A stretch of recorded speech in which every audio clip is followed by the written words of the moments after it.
go for it. And keep the questions coming in and the comments coming in, everybody. This is fabulous.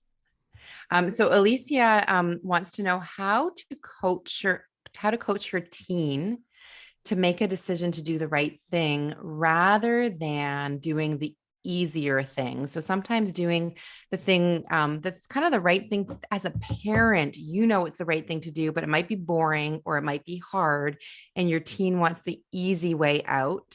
And as Alicia was typing this, I was thinking about a discussion I had with my teenager about summer school. And I said, what a great idea summer school is, because you can do one course in the summer, just focus on that one course, and then you can lighten your load for the rest of for the next term.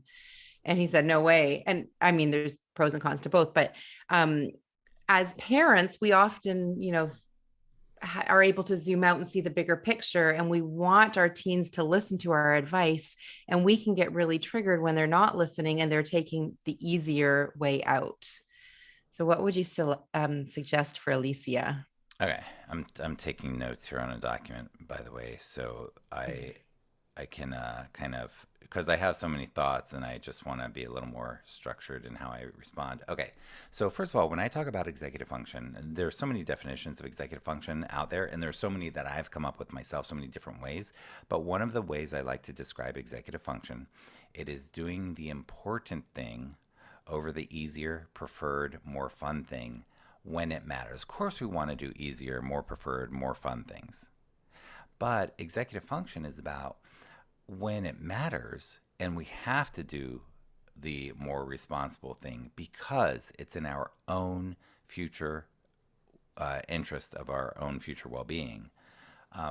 But the brain, especially with executive function challenges, it doesn't have good future thinking. So it's really hard for people like me with executive function challenges to connect especially as a young person, to connect the dots to say, okay, if I do this, then this is the consequence. And that's good or bad. If this will produce a good consequence. And people who are highly motivated, who don't have executive function challenges, who execute really well, like they can really see, oh, I have a goal and I do these things. And they're able to like put aside the resistance and just be like, and they have this, what I think is a weird thing, that they feel really good when things are checked off their list. Me and the kids I work with, we don't really care if it's checked off our list. It's just checked off our list. So it's hard for us to sort of have like a sensation, oh, that feels like such a relief. A lot of us don't. But for people who are highly motivated, they do. They feel really good about getting things done. So for a kiddo like this, where, how do you, and I like the framing of the question, how do I coach my child? That's a Mhm. really great frame, because what that implies is that it implies collaboration. It implies not top down, but side by side. We are equals. I'm your parent, but I'm not top down telling you what to do, and you're your own person, and I want to guide you. I want to collaborate with you to help you come up with your own answers. I don't want to give you advice. I want to tell you my experience and what I think, but only when there's buy-in and ownership and you're open to it.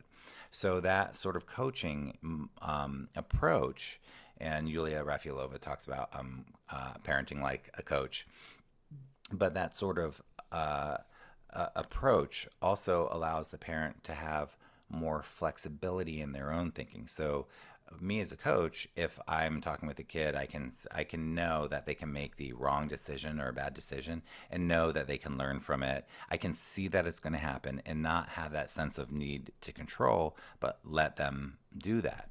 And for the parent, I think it's really hard to watch that happen. But oftentimes, obviously, I'm not talking about things that are direct threats to people.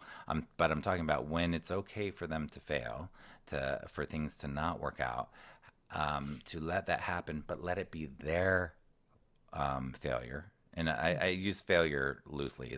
I'm not going to get into that discussion, but let them own that, but follow up with it and being like, wow, I took notes that day and you told me blah, blah, blah, that you were going to do this and this. And then this is what happened. What was that like?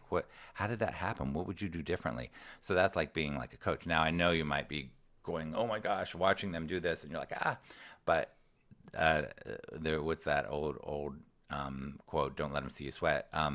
don't don't necessarily let them see all that, but really saying, I'll tell you something my grandma used to say to me that really, I don't know how she did this, but she would say, okay, I know you're going to do the right thing. And I'd be like, oh, really? So whereas my parents would be like, do this, my grandma was like, okay, I know you're going to do the right thing. And that was like a coach, like, because then that was on me, and it really made me think more about that. So, and the other thing about doing the easy, preferred, more fun thing over the hard, more important thing in the moment, I think for us parents really is to look at also the validity of the hard thing. So, sometimes parents, you're gonna look at what the thing is, and you might want to, and some parents do and some don't. I mean, I've worked with probably thousands of parents by this time, but a lot of parents, they say, okay, this is a homework that needs to be done, so it needs to be done.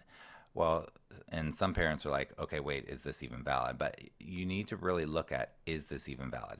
And if your child has 3 or 4 hours of homework a night, that's not okay. And you should go to the teachers, even if it's high school, and be like, hey, this isn't working. And the admin and the counselors, and be like, we need something. How can my kid do the homework so that they're showing what they're learning? But my kid struggles with processing and attention, and it's going to take them forever. And they have to have a balanced life. They have to have family time. They have to have that time for them, friend time, and I'm not okay with it. So sometimes you really have to advocate hard to say that. So sometimes the hard thing isn't valid. Now, assuming it is valid, now I'm finally getting to your question.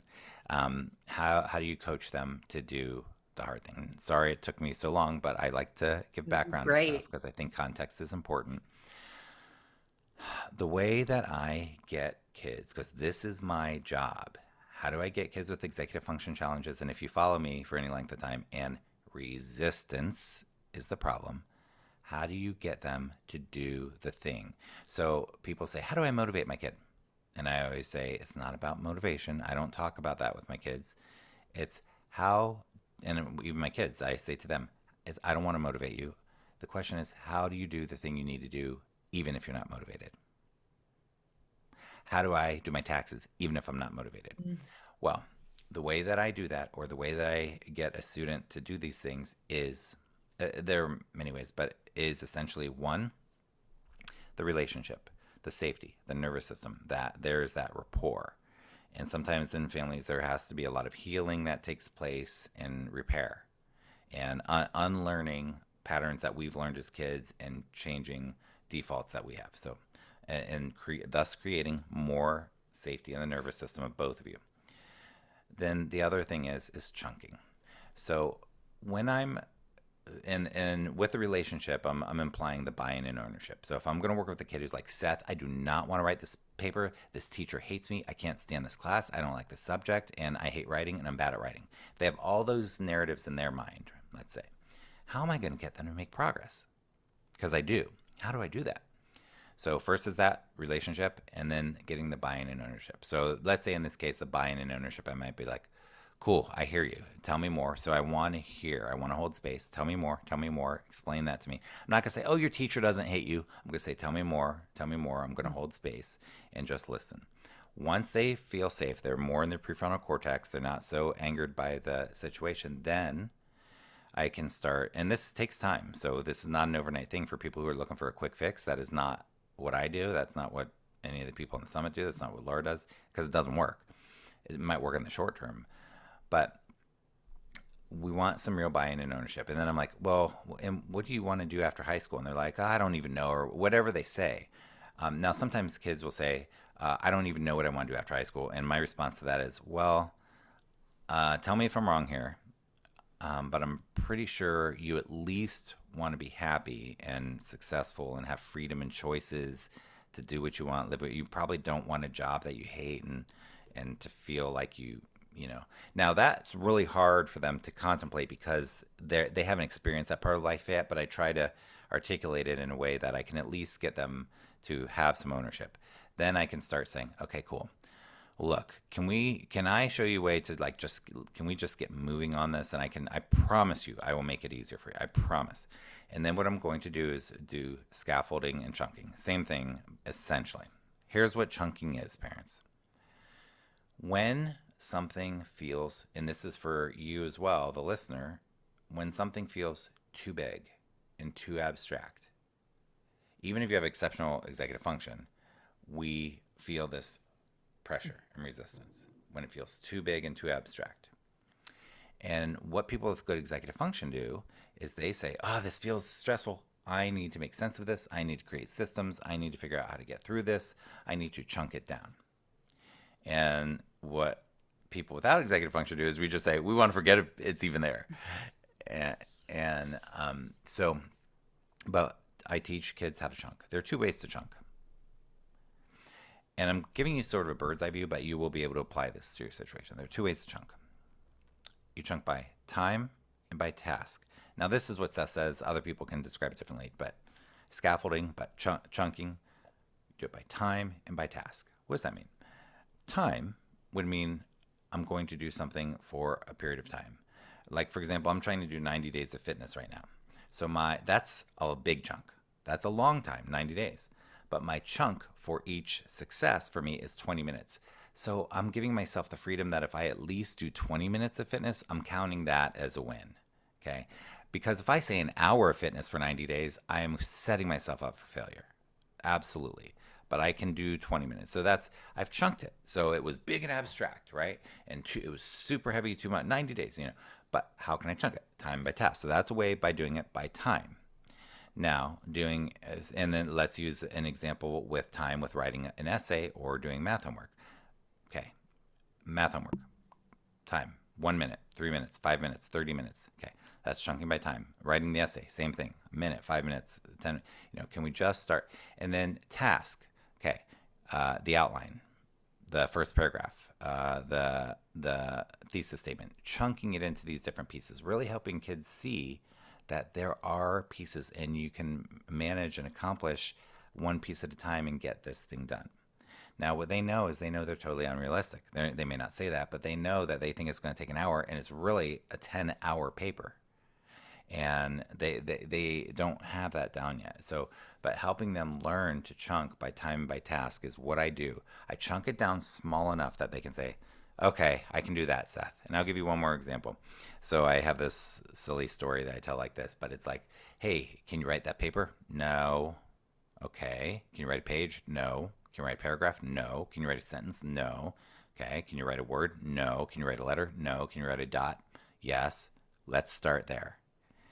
And you have to find for each kid where that there is, because it's different.